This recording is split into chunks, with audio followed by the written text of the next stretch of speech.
Hello there and welcome to In the Studio. This is episode number 88. And today I would like to do a little exercise with you. Something that I like to do on occasion is take a handful of loops and use them for inspiration. I'll chop them up, I'll rearrange them, I'll take little bits out of the loops that I like and use them to create my own grooves or phrase or whatever it is that I'm doing at that time. So that's what we're going to do today. We'll be creating a bass line using a handful of loops that I picked out. So let's go for it here. See what comes out the other side. And then at the end, I'll probably do some processing tips and tricks as well, just to gel everything together a little bit more, make everything a little bit more cohesive, enhance the sounds a little bit, and get it grooving with the kick. So let's get right to it here. First things first, I just want to listen to all of these loops individually with the kick really quick again, so we can kind of see what we're working with, maybe get some ideas. So here we go.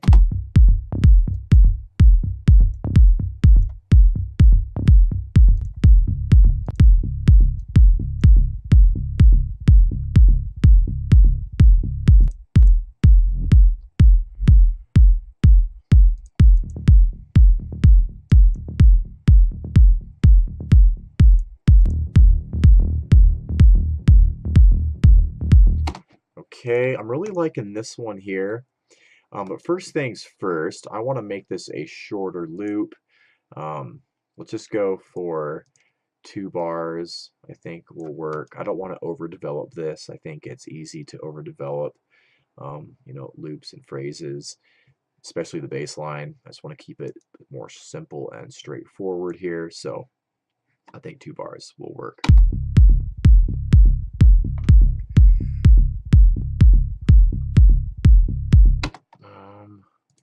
Might chop this one up here.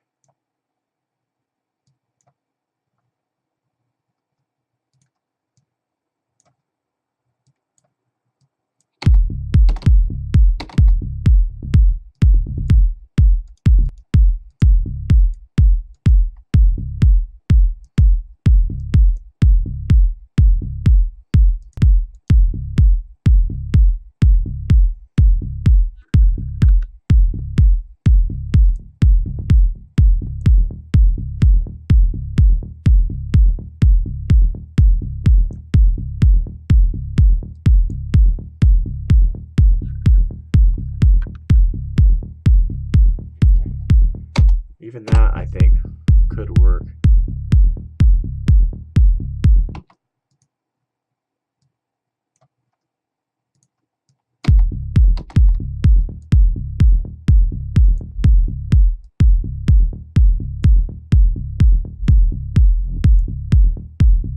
No.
Might want to try. I'm looking for like maybe an accent or two here.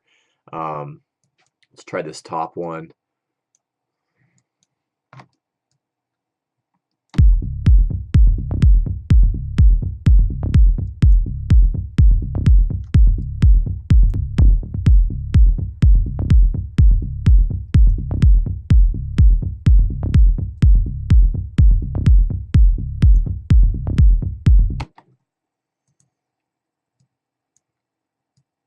cut some of these out that are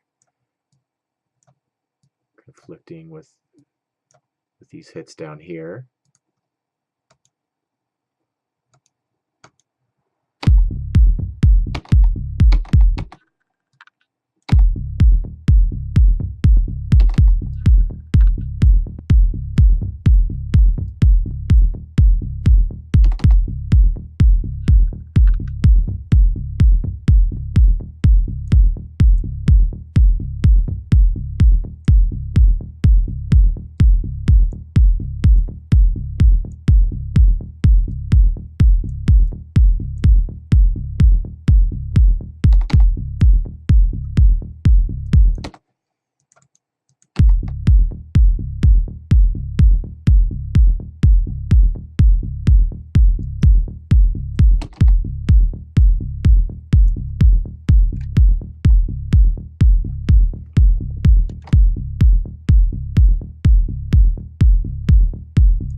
Okay, I think that might work. I don't want to spend too much time. I don't want this to be a super long video. I just want to show you kind of, the thought process. Just get creative with it, move things around, cut things up, rearrange things, and just, get creative.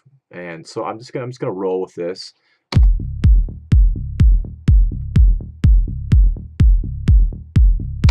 So I want to make sure there's no clicks or pops here.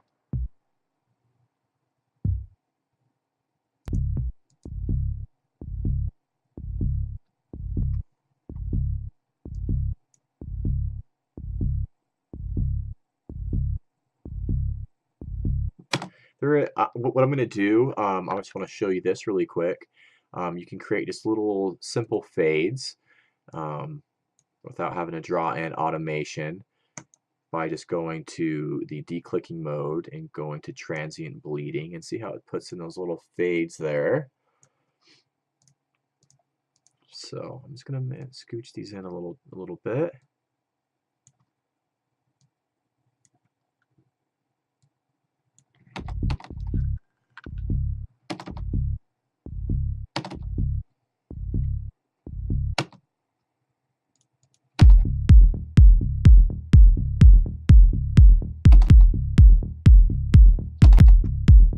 And I think I might even just take these bits out here.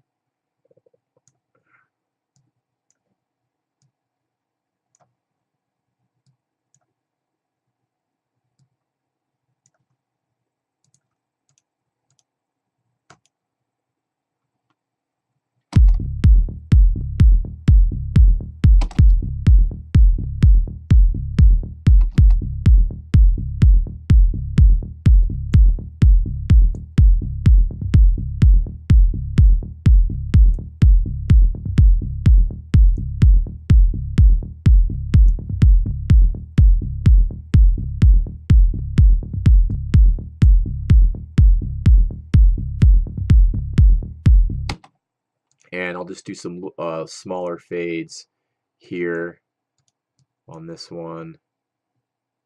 So using the automation. Hopefully I'm not in the way there.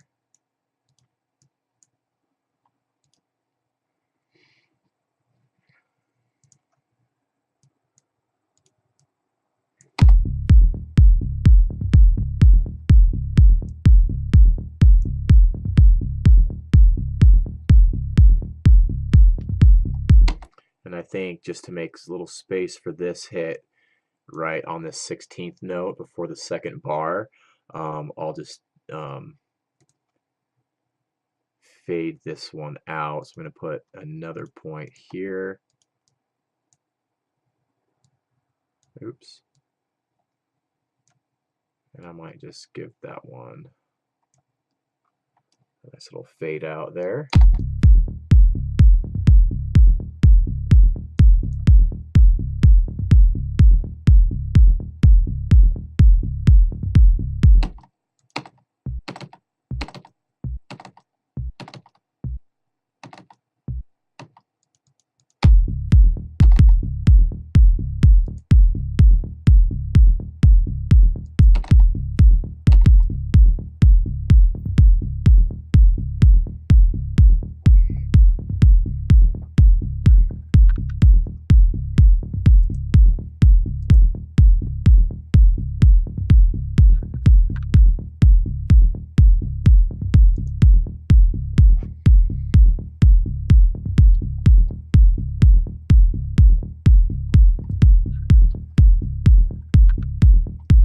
Okay, I'm gonna roll with that. I think you get the gist of, the technique here. So we're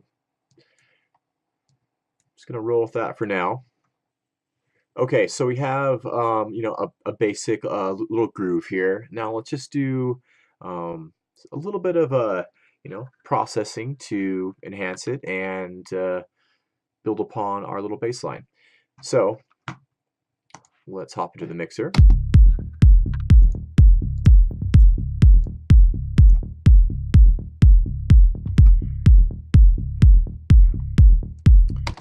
Okay, so the first thing that I'm going to do here is add an EQ, and I'm going to use the Harrison 32C.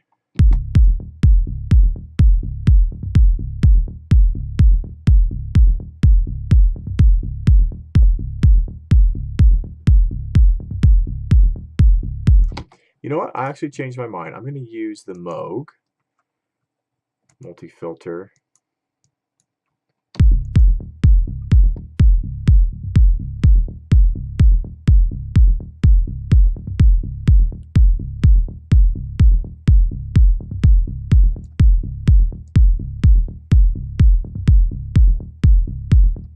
It's going to roll a little bit of the top off, and I'm going to add some drive here.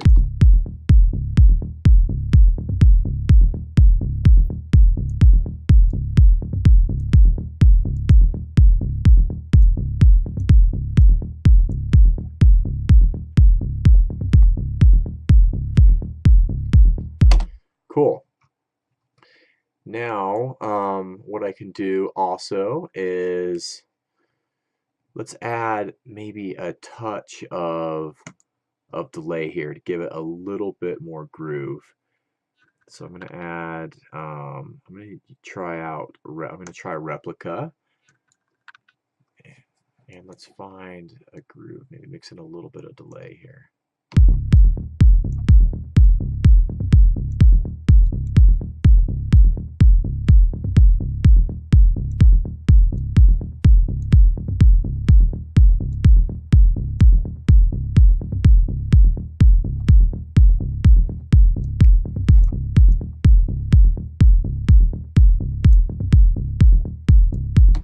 I don't want the delay too low here, so I'm going to roll off, the bottoms, everything, maybe below 200.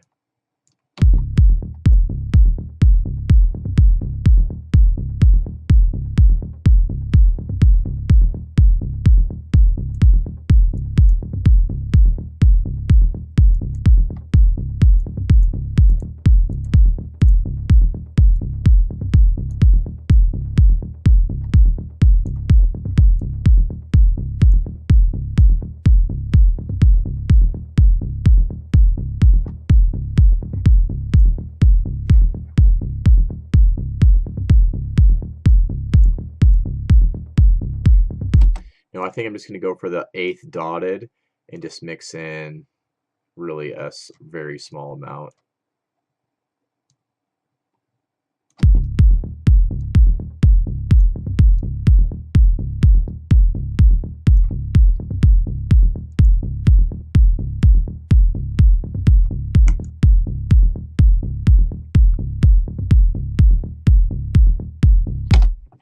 Okay, great.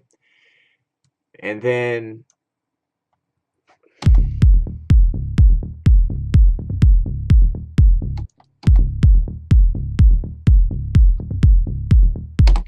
maybe just to gel all those different bass loops together, we can add a little bit of compression as well, which I actually might do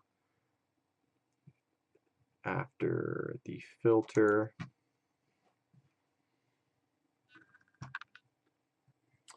So I'm going to use the 1176 for this, and there's a nice preset in here called the Gentle Bass Comp, which I'm going to use, and then we'll just adjust the input and the output here.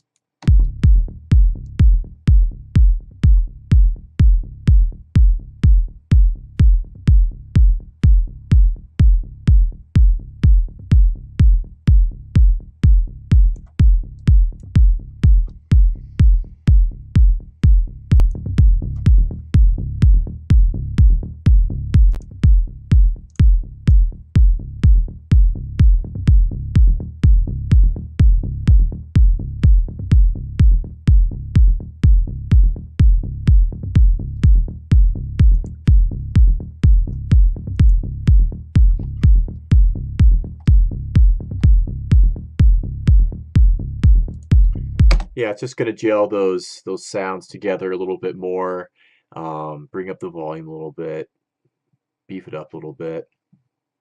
So I'm liking that.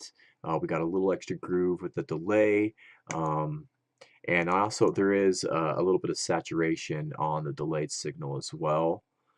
And we rolled off a little bit of the lows, like I said, and keep it, you know, so it doesn't get too muddy in the low end. And I want to add a little bit of distortion as well. So what should I use for that? I'm just going to use the Wave Shaper here, actually. This is a nice little plugin, honestly, FL Studio native plugin. And what I'd like to do with this one is just you can get crazy and draw in some wave shapes here, you know, like put in some points and get crazy distortion, something like that, but I'm not going to go for anything that harsh. Something like that might sound good mixed in like a very low volume in parallel, but I'm just going to pull this up a little bit.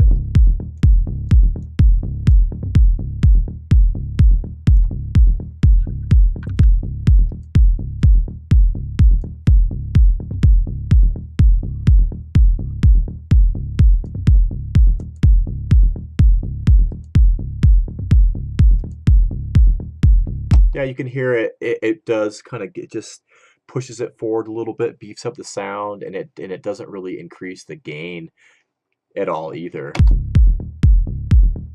So with it and without.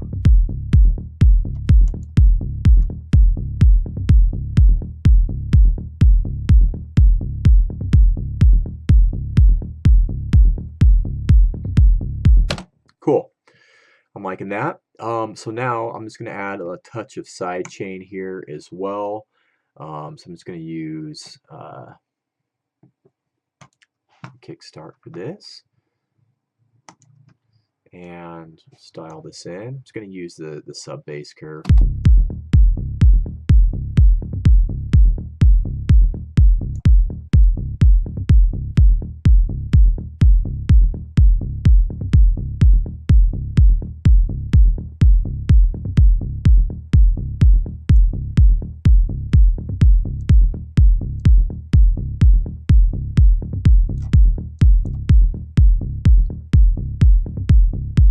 Cool.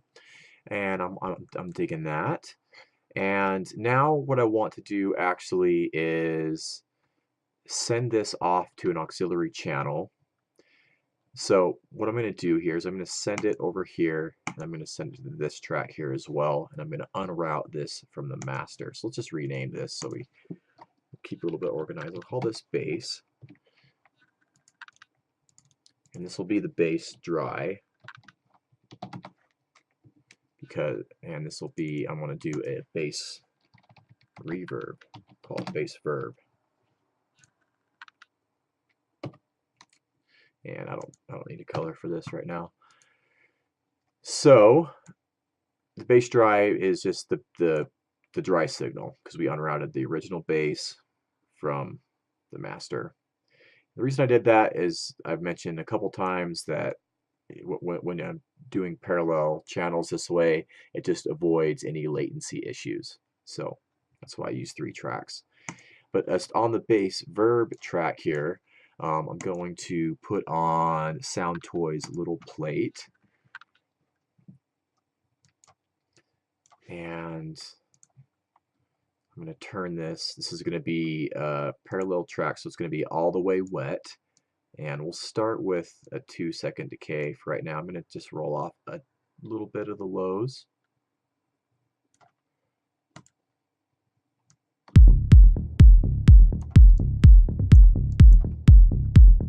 Nice. Now we got that reverb going there. What I'm going to do to this reverb, I'm going to compress the reverb. But first, actually, I'm going to distort the reverb a little bit. I'm going to use double lock for this. It's going to give it a little bit of crush, a little bit of crunch. Give that reverb a little bit more character.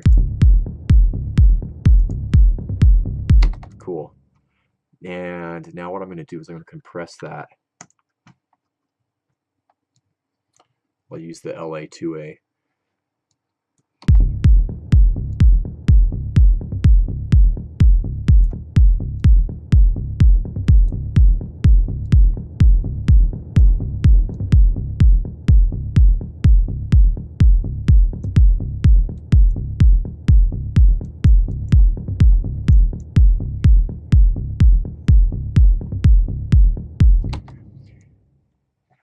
Yeah, I love this compressor. Just really transparent, just really just, you know, levels everything out very nicely, nice and smooth. And then I'm going to sidechain that.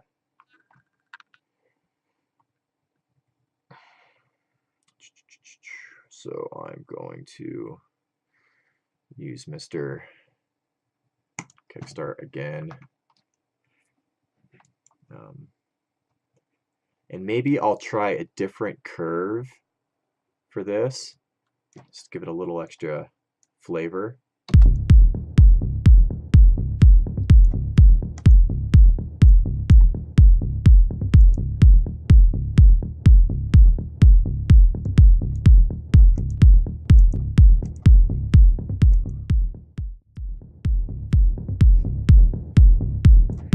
We'll just go with that one for now.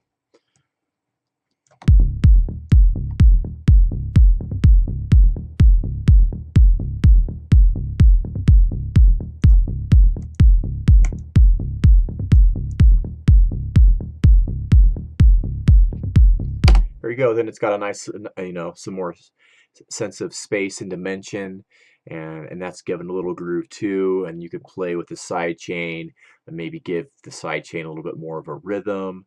You know, whatever you might want to do there. But I'm gonna end the video right here. But I think, you know, that's a bass line that I could definitely use in a track.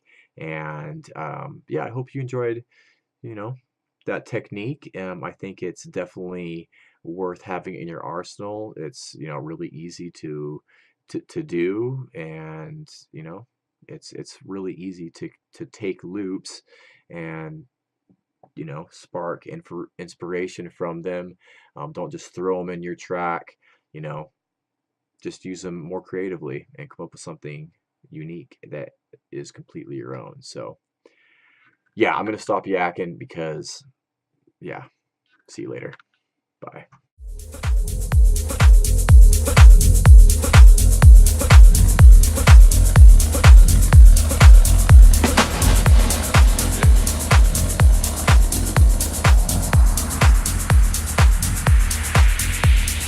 Every time we wrote a song,